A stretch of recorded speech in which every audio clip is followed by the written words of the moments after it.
Ξεκινάει το επεισόδιο. Bloom. Γεια σας!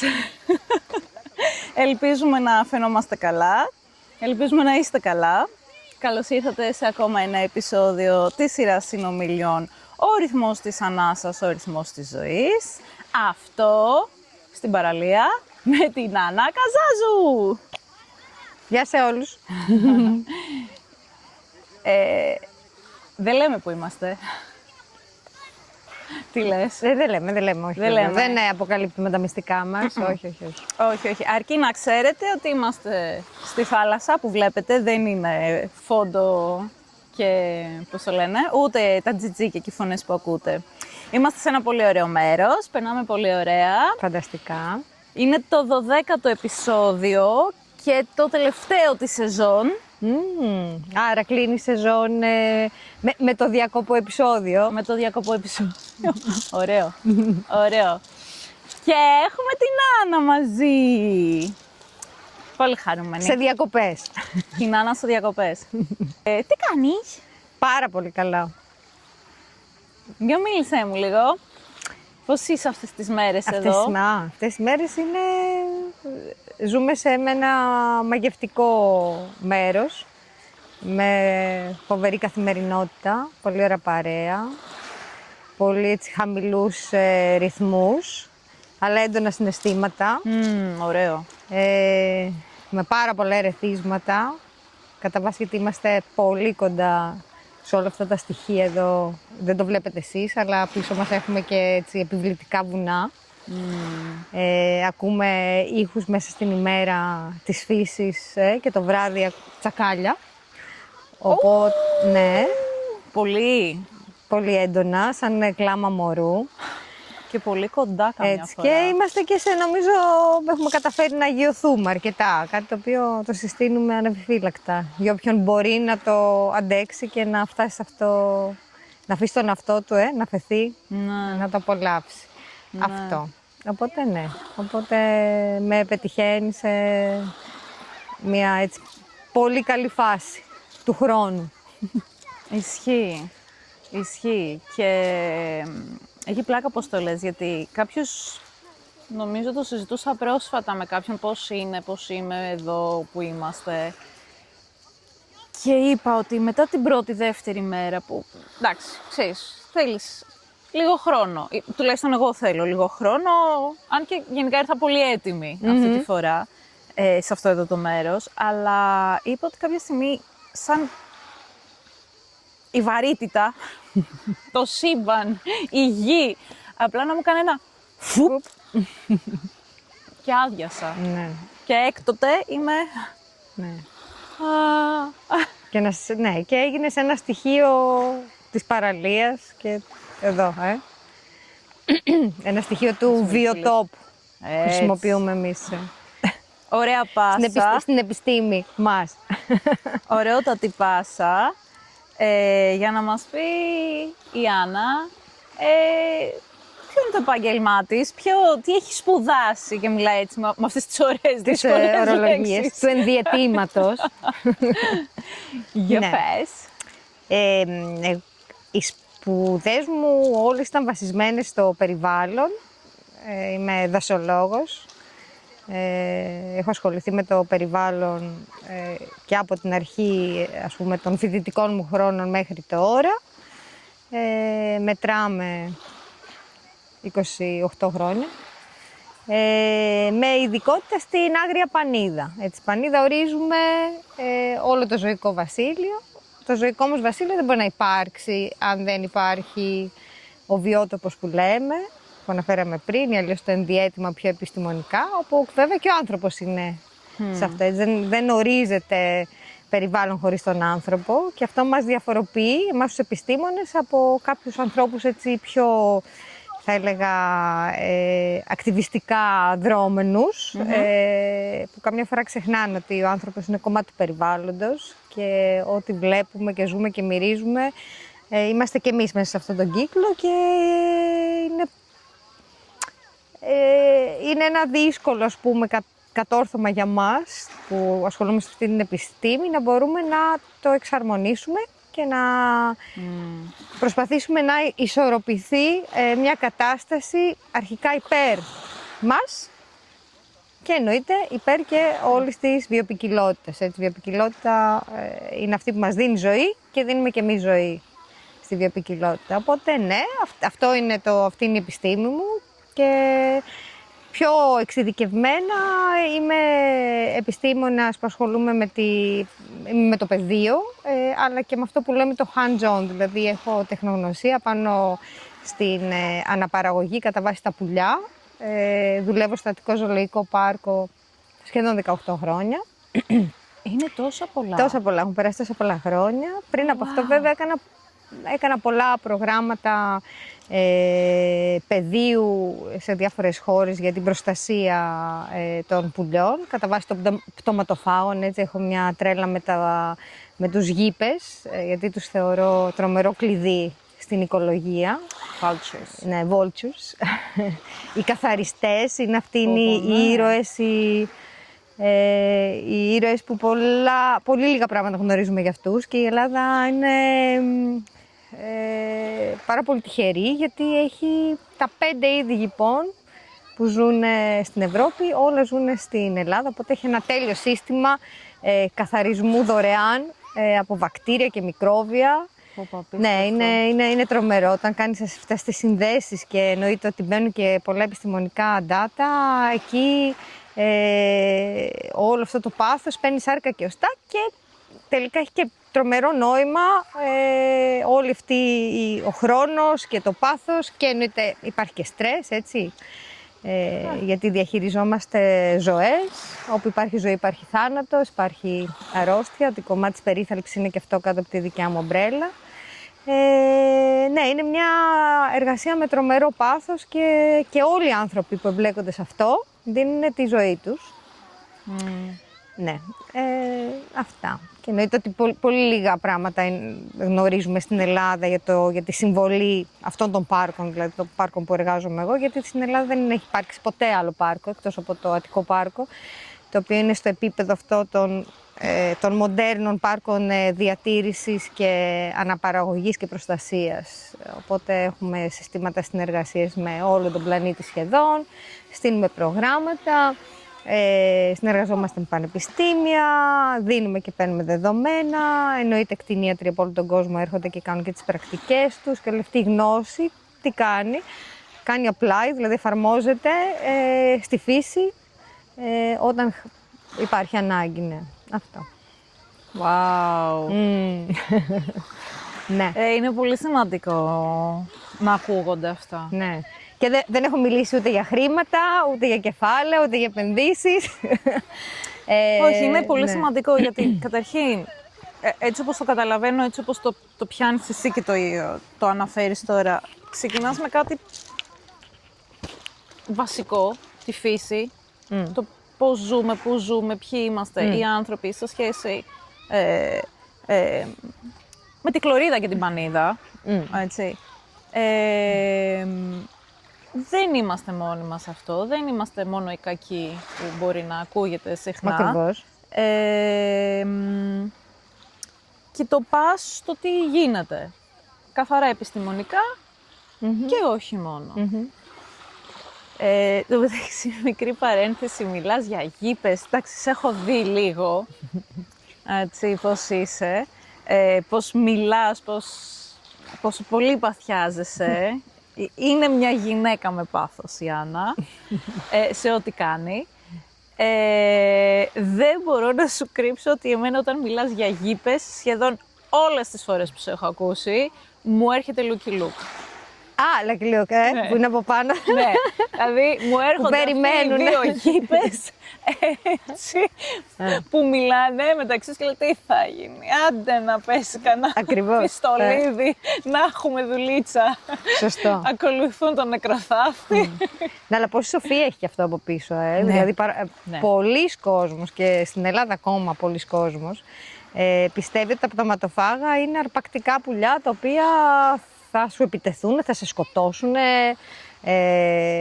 το οποίο είναι προφανώς μεγάλος μύθος και έρχεται ο Lucky Luke, ο οποίος, ρε παιδί μου, γιατί στο κομμάτι εκεί και της Καλιφόρνια και της Αριζόνα η ύπαρξη των γηπών είναι και εκεί πάρα πολύ σημαντική. Αλλά ναι, το κομμάτι της φιλοζωίας είναι ένα κομμάτι δύσκολο, είναι ένα κομμάτι αρκετά μοντέρνας, θα έλεγα, ταύτισης με την ανεξαρτησία. Δηλαδή πάρα πολλοί άνθρωποι οι οποίοι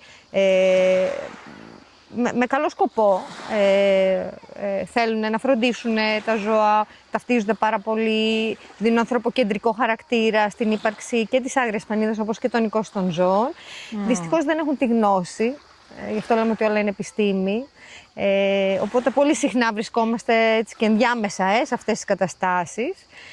Κάτι το οποίο θέλει ακόμα πολλή δουλειά και σίγουρα αυτό που λέμε είναι ότι φροντίστε πάντα να έχετε καλή άποψη μέσα από καλή πληροφόρηση, βγάλετε τον εαυτό σας, δεν σώζετε τον εαυτό σας. Μην προσπαθείτε μέσα από την αγάπη, προσπαθείτε να δώσετε στα ζώα, να βρείτε τον εαυτό σας. Δεν το κάνετε για σας, το κάνετε για το πλάσμα αυτό και γενικά για το περιβάλλον, γιατί είναι το σπίτι σας, το σπίτι μας, όλων των ανθρώπων. Ναι. Πολύ ωραίο αυτό που είπες. Πάρα πολύ ωραίο αυτό που είπες. Και πολύ σημαντικό και πολύ αληθινό. Γιατί όλοι μας έχουμε βρεθεί κάποια στιγμή να έχουμε φροντίσει ένα πλάσμα, το οποίο εννοείται ότι θα βγάλουμε δικά μας έτσι ακριβώς. πράγματα, ανάγκες, επιθυμίες, συναισθήματα. Δίνουμε συναισθήματα στα ζώα τα οποία έχουν να κάνουν καθαρά με τον άνθρωπο. Ναι. Αυτό. Οπότε και γι' αυτό ακριβώς και η ηθολογία, που είναι το ethology στα αγγλικά, αλλά είναι στην ουσία η ελληνική λέξη. Η ηθολογία έχει να κάνει με την συμπεριφορά. Είναι η επιστήμη της συμπεριφοράς. Και είναι πολύ μοντέρνα επιστήμη για να μπορέσουμε να κατανοήσουμε το κάθε είδος ξεχωριστά, τις ανάγκες του και σε κοινωνικό επίπεδο και σε ατομικό επίπεδο. Πόσο σημαντικό όλο αυτό πολύ που σημαντικό, γίνεται για να μπορείς να έχεις και το αποτέλεσμα που θέλεις. Ναι. Πόσο πολύ παρατηρείτε, πόσο εξοικειώνεστε, πόσο κοντά έρχεστε. Έτσι. Και εννοείται ότι έχει τεράστια διαφορά έτσι, όταν θέλεις ένα ζώο να το περιθάλψεις και να το εντάξεις πάλι πίσω. Η επαφή σου πρέπει να είναι μηδαμινή, πρέπει δηλαδή να κρατήσεις ό,τι συναίσθημα έχεις και να είσαι πάρα πολύ προσεκτικός και με τρομερό σεβασμό για το ζώο αυτό, γιατί στην ουσία ο στόχος είναι να πάει καλά. Όχι να πάρεις αγάπη ή προσοχή, ο στόχος σου είναι ακριβώς το ανάποδο. Ναι. Ενώ σε ζώα τα οποία κρατιούνται επί γενιές κάτω από ανθρώπινη προστασία, όπως τα ζώα των πάρκων, έτσι, που έρχονται από άλλα πάρκα και ο στόχος τους είναι η αναπαραγωγή για τη διατήρηση, για την έρευνα, έτσι, δεν παίρνονται ζώα από τη φύση στα πάρκα, όλα αυτά είναι πολλών γενιών ζώα. Να το υπογραμμίσουμε αυτό. Ναι, το υπογραμμίσουμε αυτό, είναι πολύ σημαντικό. Διπλοτσεκάρετε το, τριπλοτσεκάρετε το. Εντάξει, ακούγεται πάρα πολύ. Ναι. Φαντάζομαι και στα δικά σας αυτιά. Σίγουρα. Ότι δεν ξέρω, τα έχετε στα κλουβιά, τα έχετε φυλακισμένα, είναι για θέαμα, είναι... Τα παίρνετε από τη φύση. Τα παίρνετε από τη φύση. Εντάξει. Οπότε ευτυχώς ήρθε όλο το πλαίσιο ηθικής για την ευζοία και για τα δικαιώματα των ζώων και των οικόστων αλλά και των άγριων. Και έρχονται πια οι φορείς αυτοί που ονομάζονται ζούς. Εννοείται ότι υπάρχουν και διαφορετικές συλλογές, δεν τα βάζουμε όλα. Είναι όπως έχεις ένα καλό εστιατόριο, είναι κακό εστιατόριο. Ναι. Μιλάμε τώρα για την Ευρωπαϊκή Ένωση των Ευρωπαϊκών Πάρκων, των top πάρκων στην Ευρώπη. Όπου εκεί ο στόχος έχει 4 πυλώνες. Είναι η εκπαίδευση, η έρευνα, η ευζοία, πάρα πολύ σημαντικό, και η διατήρηση. Αυτοί είναι οι 4 πυλώνες, ξεκάθαρα.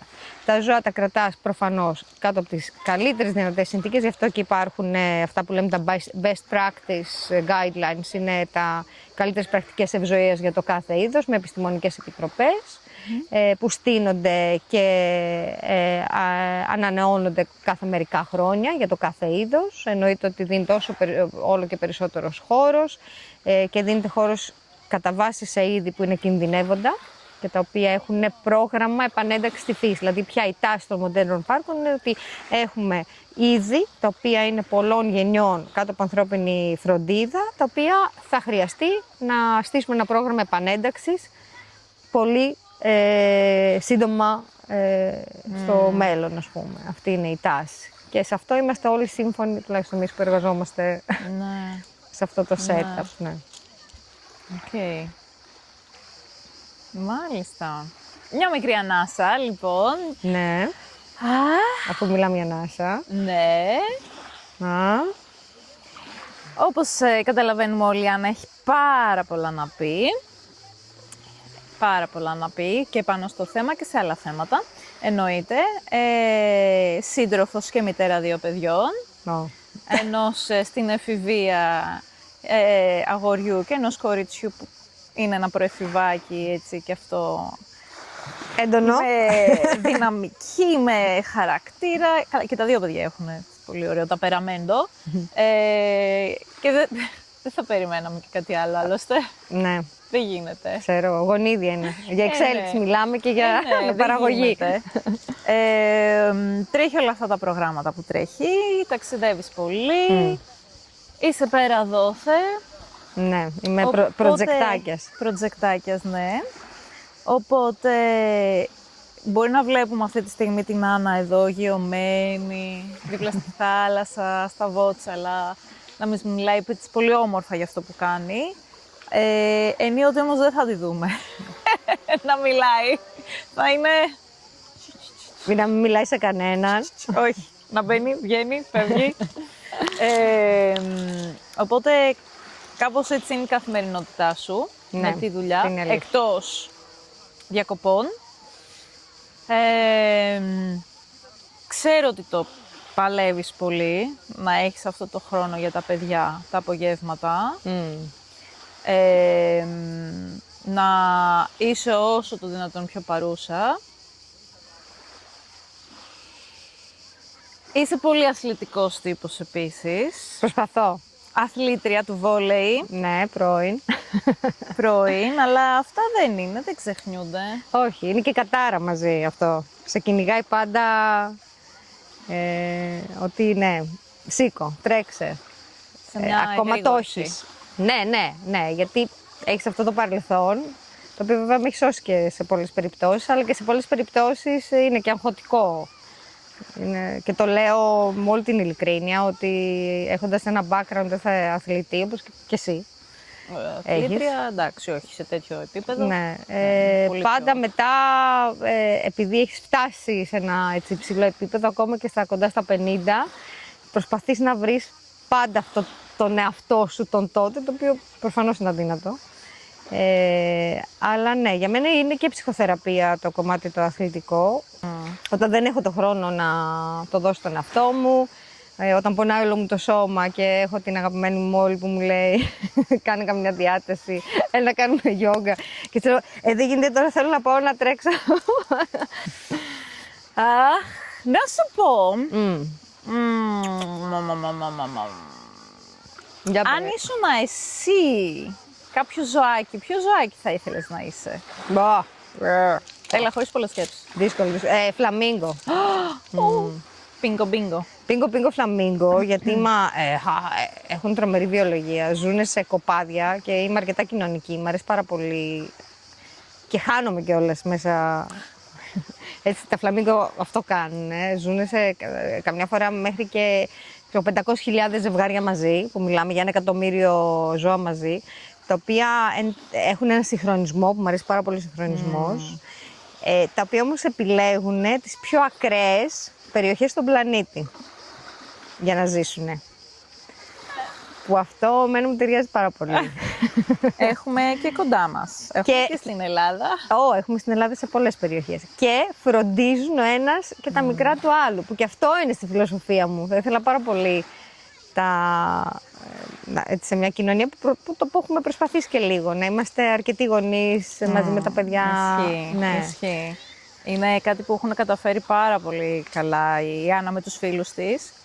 Έλα, και τώρα και εμείς μαζί και εδώ που εμείς είμαστε. τώρα Ναι, εδώ ναι. έχουμε εισχωρήσει και εμείς αυτή την παρέα, σε Ναι, αυτό το αυτό παρεάκι. είναι πάντα. Είναι πολύ ωραίο το πώς έχετε αντιληφθεί τη φροντίδα, την αγάπη, το σεβασμό, την ειλικρίνεια στη σχέση. Ναι, γιατί και αυτό όλων πρέπει να αυτών των κάνεις, ναι, οικογενειών, πρέπει να κάνεις και έτσι. πίσω πολλές φορές, να Ναι. βάλεις το όριό σου. Είναι απίστευτο. Εγώ το θαυμάζω και κάπως έτσι είχα γνωρίσει και την Άννα. Να Ναι, το πούμε και αυτό. Έτρεχε μια εκείνη μας γνωστή, η Κλέλια Μακρύδου από το νούμερο 1. από το ναι, πρώτο ήτανε το επεισόδιο. ένα, Ήταν η το πρώτο Κλέλια. επεισόδιο. Ναι. Με είχε γνωρίσει εμένα από την περιοχή που μένουμε και έτρεχε στην Άννα, χωρίς να την έχω γνωρίσει εγώ. Γνώρισατε, πρέπει να την γνωρίσεις. Είναι δίδυμη ψυχή σου. Είστε τρελές και δύο, παλαβές. Και το είδαμε και σε real time σε πάρτι, έτσι. Ήταν σαν να είμαστε alter ego στο χορό, τελείως. Είχε πολύ πλάκα. Μας λέγανε καλά. Πώς Η Άννα και η Μόλι. είχαμε γνωριστεί λίγο πριν το Λίγο πάρτι. πριν, ναι, το πάρτι, ναι. Ναι, και στο πάρτι τα δώσαμε όλα και όντως συνειδητοποίησαμε ότι υπάρχει Όντως ζουμί εδώ. υπάρχει δέσιμο. Βαθύτερο. Κάτι μας συνέδεσε. Ναι.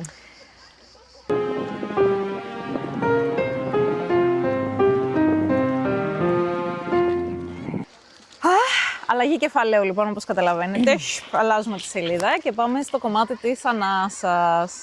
Θα ήθελες τώρα που με έχεις βρει και εμένα εδώ να με ρωτήσεις τι κάνουμε εδώ πέρα που έχουμε έρθει. Ναι, καλά, όχι, εγώ περιμένω. Είμαι όλη αυτιά, γιατί όλη έχει πολύ αυτιά. ενδιαφέρον όλο αυτό που... Όλη η σκέψη αυτή, η δική σου σκέψη πάνω σε αυτά τα podcast. Πολύ ωραία, γιατί είναι και applied, είναι και κάτι το οποίο είναι φοβερό κάποιος να το εφαρμόσει και να... Εδώ μιλάμε για ευζοία. Μιλήσα για την ευζοία πόσες φορές. Αν δεν έχουμε εμείς ευζοία, δεν μπορούμε να δώσουμε ευζοία. Οπότε αυτό ακριβώς που κάνεις είναι ευζοία. Η ευζοία έρχεται με την παροχή οξυγόνου, με το πώς θα γιωθώ, πώς θα μπορώ να χρησιμοποιώ την ανάσα έτσι ώστε κατευθείαν να βρίσκω έναν τρόπο να ηρεμώ, έτσι, γιατί αυτό έχουμε χάσει. Δηλαδή, εγώ αισθάνομαι ότι είμαι σαν να είμαι ένα άγριο ζώο το οποίο δεν μπορώ να τρέχω συνέχεια, στο fight or flight που λέμε. Ναι. Γιατί έχω τόσο πολύ έντονη αδρεναλίνη σαν άνθρωπος που πολλές φορές όταν με πνίγουν οι καθημερινές καταστάσεις θα έπρεπε να τρέχω εκατοστάρι κάθε τέταρτο, το οποίο είναι αδύνατο. Άρα πρέπει να έρθει μια άλλη τεχνική, γι' αυτό είμαστε εδώ και περιμένω πώς και πώς, μια άλλη τεχνική για να αντικαταστήσει το flight mode μου. Τρέχα να σωθείς. Γιατί το στρες σε κυνηγάει. Με μια μικρή δόση fight. Ναι, Έτσι. αυτό. Οπότε τι έχεις να προτείνεις? Τι έχω να προτείνω. Λοιπόν, Για η την αλήθεια περίπτωσή είναι μου. για την περίπτωσή σου. Λοιπόν, στη δική σου περίπτωση, μιας και καταρχήν είμαστε εδώ δίπλα στο κυματάκι, δίπλα στη θάλασσα, έχουμε κάνει κάποια επεισόδια, έχουμε μιλήσει για την τεχνική, την Ujjayi. Η Ujjayi είναι η ανάσα του ωκεανού. Είναι ακριβώς αυτό που κάνει το κύμα, ακούγεται, τώρα δεν θα ακουστεί πάρα πολύ, αλλά κλείνεις ελαφρώς την επιγλωττίδα, έτσι, και είναι σαν να θες να θαμπώσεις ένα τζαμάκι. Πώς κάνουμε ένα... Ακριβώς έτσι σπνέεις κιόλας. Οπότε, αυτό μπορεί να γίνει και κλείνοντας το στόμα. Ουσιαστικά, σαν εικόνα, μπορείς να το φανταστείς ότι ανεβαίνει, κάνει μια μικρή κούρμπα και αρχίζει και κατεβαίνει, σαν να πηγαίνει πάνω, πίσω και κάτω. Έτσι, σαν να κάνει ένα μικρό κύκλο ουσιαστικά, μάλλον μεγάλο κύκλο. Ας το άμα ανοιχτό το στόμα για λίγο. Ναι, δεν είναι Για πάμε μαζί. αυστηρή. Για πάμε μαζί. Θα σου πω και το επόμενο βήμα, ναι. γιατί επειδή η Άννα δεν είναι όποια και όποια, θα της βάλω μια απλή, όχι δεν είναι απλή ανάσα, ξεκάθαρα δεν είναι απλή ανάσα, είναι απλά πολύ αγαπημένη, πολύ ιδιαίτερη, πολύ βασική. Και ακριβώς επειδή είναι πολύ βασική θα σου δώσω ακόμα μια βασική τεχνική, που δεν έχει να κάνει τόσο με την ανάσα, όσο με την ενασχόληση των δαχτύλων. Ακριβώς επειδή λοιπόν αυτή τη σκέφτηκα, λέγεται νιάσα. ακριβώς επειδή είσαι ένας άνθρωπος της κίνησης, έχεις μια ενέργεια πολύ ιδιαίτερη, έτσι θέλουμε αυτή την ενέργεια, δεν θέλουμε να τη χάσεις, δεν θέλουμε σε καμία περίπτωση άνθρωπος να μην έχει την ενέργειά του. Αλλά αυτή η ενέργεια μπορεί να διοχετεύεται, έτσι, μπορεί να ταξιδεύει. Έρχεται λοιπόν η αφή, για να το πω και αυτό το κομμάτι. Οπότε, με τους αντίχειρες, πατάμε μαλακά εδώ την αρχή, τη βάση, σε κάθε δάχτυλο, σε κάθε δείκτη για αρχή. Εισπνέοντας, και εδώ έρχεται το κομμάτι της θάλασσας, σαν κύμα που ανεβαίνει, ανεβάζουμε τον αντίχειρα μέχρι την άκρη, σαν να θέλουμε να κάνουμε ένα είμαι ok. Και σε κάθε εκπνοή κατεβάζουμε, είτε από το ίδιο ακριβώς σημείο, είτε εσωτερικά, αν μπορεί να γίνει. Και αλλάζουμε και πάμε στο μέσο. Εισπνέω, ανεβαίνει το κύμα, εκπνέω, μαζεύεται το κύμα. Πάμε στον παράμεσο, εισπνοή, εκπνοή. Και στο μικρό, εισπνοή, εκπνοή. Ολοκληρώνεται ένας κύκλος. Και τώρα πάμε το ακριβώς αντίστροφο. Εισπνέω, ανεβαίνω από την εξωτερική, ας πούμε, πλευρά. Εκπνέοντας, κατεβαίνει. Εισπνέω, εκπνέω. Στο μέσο. Ωραία, και τελευταίο εισπνέοντας και εκπνέοντας. Υπέροχο. Εδώ χαλαρώνουμε και θα το ξανακάνουμε. Έρχεται η αφή, αισθητηριακή, έτσι. Νευρολογικά ηρεμούμε, περνάει λίγο περισσότερο σε αυτό το κομμάτι. Η πίεση δεν είναι μεγάλη, δεν πιέζουμε δυνατά τα δάχτυλα, είναι σαν να θέλω να οργήσω ένα χάδι. Το οποίο περνάει και σε άλλα, το χάδι που θέλουμε, το χάδι το χάδι που θέλουμε να δώσουμε εμείς στον εαυτό μας. Όντως μια συνειδητή και συνδεδεμένη ανάσα. Ακριβώς γιατί συνδυάζεις και συνδέεις το ρυθμό, όπως είναι το κύμα, που ανεβαίνει εισπνέοντας, με το ρυθμό εκπνοής κατεβαίνοντας. Θες να δοκιμάσεις λίγο την τεχνική? Ναι, Μπορείς να το η αφήσεις αναπνοή είναι κοιλιακή. Είναι κοιλιακή, είναι διαφραγματική. Και γι' αυτό είναι και μια ανάσα που μπορεί να γίνει και σε όρθια στάση. Ναι. Έτσι. Οπότε δοκίμασε έτσι 2-3 φορές λίγο την ανάσα καθαρά και με ανοιχτό το στόμα.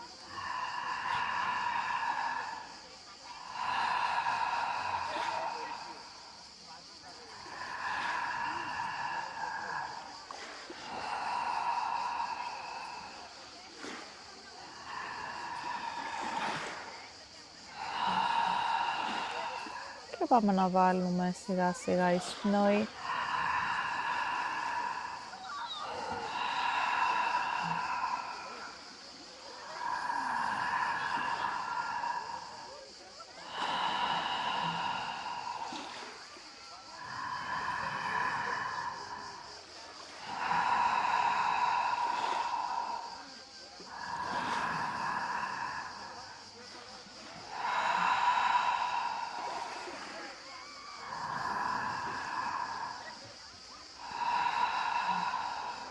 Παράμεσος.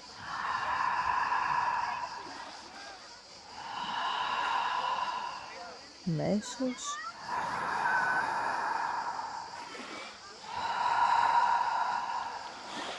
Δείκτης.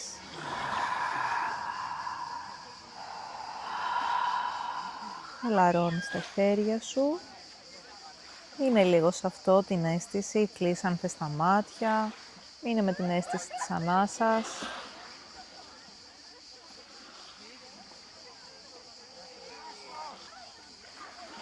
Όποτε νιώσεις έτοιμη, όποτε νιώσεις ότι θες να ανοίξεις τα μάτια σου. Οξυγονώθηκα. Καλησπέρα. Οξυγονώθηκες. Ενώ είναι και εφορίας. Και αυτός Καθόλου. ήταν ουσιαστικά ένας μεγάλος κύκλος. Ένας μέχρι να φτάσεις στο μικρό δαχτυλάκι και ολοκληρώνεται στο τελείωμα και του δείκτη. Γιατί το προτείνεις εμένα αυτή την τεχνική που... Λόγω κίνησης και λόγω αίσθησης και λόγω αντίληψης. Δεν το προτείνω γενικά σε κόσμο. Ναι. Απλά λόγω του ότι εσύ έχεις μια ιδιαίτερη ανάγκη να κινείς και να κινείσαι και να υπάρχεις σε μια τέτοια σφαίρα, τη σκέφτηκα γιατί τα δάχτυλά σου και λόγω του ότι ήσουν βολεϊμπολίστρια ή ήσουν αθλήτρια, τα έχεις δουλέψει πολύ και γενικά ξέρω, κάνει και διάφορες καλλιτεχνίες, να το ξεχάσαμε να το πούμε. Όλα αυτά εδώ τα βραχιόλια που φοράμε είναι δημιουργίες της Άννας. Οπότε έχεις μια ιδιαίτερη σχέση με τα χέρια. αδυναμία στα χειροπρακτικά. Και νιώθω ότι υπάρχει θα υπάρξει μάλλον αν το συνεχίσεις, αν συνεχίσεις αυτή τη τεχνική, μια αγάπη, αυτοφροντίδα σε αυτό το σημείο. Ωραίο, ενδιαφέρον. Να το δοκιμάσω. Να το δοκιμάσεις. Οπότε ίσως ακόμα και σήμερα που ακόμα είμαστε εδώ, τύπου πριν ξαπλώσεις ή τώρα που έχει δύσει ο ήλιος και είμαστε σε μια τέτοια κατάσταση, ας πούμε μια τέτοια εφαρμογή θα είχε πολύ ενδιαφέρον. Ναι. Γιατί εγώ πολλές φορές αισθάνομαι ότι ξεχνάω να αναπνέω. Προφανώς. Ή ότι θα πάρω πολύ οξυγόνο. Σε αυτές τις φάσεις θέλουμε ίσης διάρκειας, εκπνοή, έτσι, με την εισπνοή. Σε επόμενη φάση, αυτό που συνήθως προτείνω εγώ, είναι εκπνοή μεγαλύτερης διάρκειας. Ναι. Ακριβώς για την αποβολή του διοξίδιου του άνθρακα, για την ηρεμία. Έτσι, γιατί δεν θέλουμε μόνο την υπεροξυγόνωση, μάλλον δεν θέλουμε την υπεροξυγόνωση, δεν θέλουμε να οξυγονωθεί πάρα πολύ. Ναι, γιατί αυτό προκαλεί και το... Ακριβώς, περνάμε τα συμπτώματα της των κρίσεων. Ναι, θέλουμε να ενεργοποιήσουμε το παρασυμπαθητικό, ώστε να περάσουμε στην ηρεμία. Όχι ότι είναι απαραίτητα κακό το άλλο, γιατί υπάρχουν φάσεις που μπορεί να το θέλουμε το μπουστάρισμα, να θέλουμε την ενεργοποίηση έτσι, του συμπαθητικού. Θέλουμε την αφύπνιση, όλα τα θέλουμε. Δεν μπορούμε να είμαστε μόνο σε sleep mode. Η ανάσα δεν χρειάζεται απαραίτητα να είναι ουντζάι, απλά είναι η πιο φυσιολογική. Είναι αυτή που έχουμε από τη στιγμή που γεννιόμαστε. Από όταν είμαστε μωρά, αυτό που κάνουμε, κοιμόμαστε αρκετά όταν είμαστε μωρά, είναι να φουσκώνει η κοιλιά, έτσι, πολύ αυθόρμητα και να ακούγεται αυτό το ελαφρύ ροχαλιτό. Έτσι. Είναι αυτό το ελαφρύ... Τέλεια, μου ακούγεται. Πολύ χαίρομαι. Πολύ χαίρομαι. Και κάπου εδώ νομίζω και με αυτό το φως που αρχίζει... Θα βγει το φεγγάρι σε λίγο από απέναντι. Ναι, και αλλάζει. Ακούμε ακόμα πολλά παιδάκια. Θα ακούτε κι εσείς βοτσαλάκια, παιδάκια, φωνούλες, τα πάντα. Είναι αυτή η όμορφη ώρα της ημέρας. Ναι, είναι πιο ωραία ώρα. Και δυστυχώς πιο σύντομη, αλλά εντάξει, ωραία. Τέλεια. Ευχαριστώ πάρα πολύ, Ανούλα. Εγώ ευχαριστώ. Πάρα πολύ. Ήθελα πάρα πολύ καιρό να γίνει αυτό το επεισόδιο. Εντάξει, νομίζω ήταν και... ίσως ήταν και καρμικό να το κάνουμε και εδώ. Ναι. Με όλη αυτή την έμπνευση κιόλας. Ναι. Ναι, θα πω ναι, τέλος. Ξεκάθαρο ναι. Ήταν καρμικό. Ήταν καρμικό να γνωριστούμε, ήταν καρμικά, είναι έτσι. Όλο καρμικό. Go with the flow. Αχα. Κάπως έτσι κλείνουμε με το go with the flow. Ευχαριστώ και εσάς που μας παρακολουθείτε και μας ακούτε. Να έχετε ένα όμορφο καλοκαίρι, να περάσετε όπως ακριβώς θέλετε, υγεία πάνω απ' όλα και σε κάθε επίπεδο, ψυχική, συναισθηματική, παθολογική, τα πάντα. Και νομίζω τα λέμε από Σεπτέμβρη. Πάμε για γύρωση. Καλό καλοκαίρι! Να είστε καλά!